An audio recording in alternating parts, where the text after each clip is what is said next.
What do you think of the president's idea of India playing a more prominent role in Afghanistan and putting more pressure on the Pakistanis? You've addressed this issue. You've been there. You've talked to a lot of folks there. You've studied the problem in the Fatah, but also sort of regionally. Is that something that's going to be a red flag? Because the perception coming out of Islamabad is that's kind of a non-starter, because part of these groups have been a key part of the asymmetric Pakistani strategy against India, whether in Kashmir or elsewhere.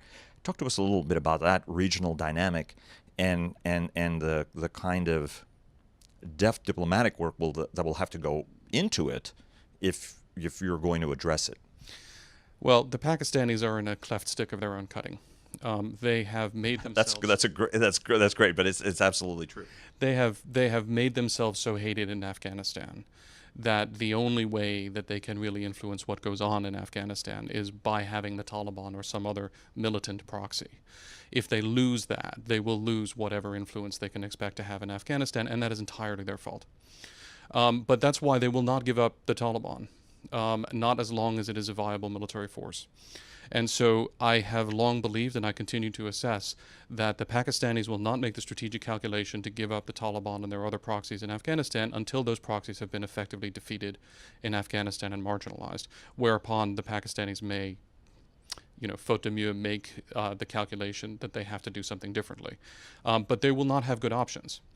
As for bringing the Indians in, this is, of course, the Pakistani nightmare. And they conjured this nightmare sort of out of nowhere because I think it was really unlikely historically, and especially when the Pakistanis started this game, that the Indians were going to invest heavily in Afghanistan and try to make it. Pakistan always imagines that it is much more important to India than it actually is.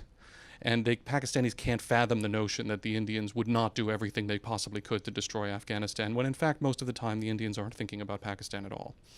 Well, now they are. And the Pakistanis have helped with that, and what they're doing in Afghanistan has helped with that.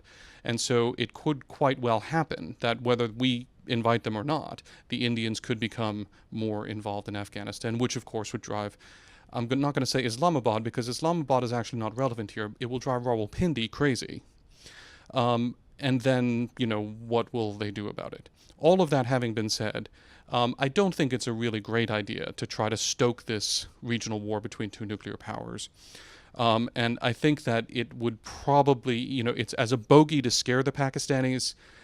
Okay, as a serious undertaking to try to get the Indians installed in Afghanistan, I'm not sure that that's going to conduce to regional stability.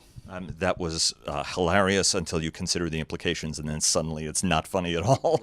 Right. But an Indian general actually once at the height of tensions between India and Pakistan told me that, he's like, we don't wake up every day thinking about Pakistan. Pakistan thinks that's all we're preoccupied with. And China is a far bigger headache for us than anything that Pakistan is presenting. And that was kind of a funny psyche difference. And he said that I think it irritates them that we don't think about them every day.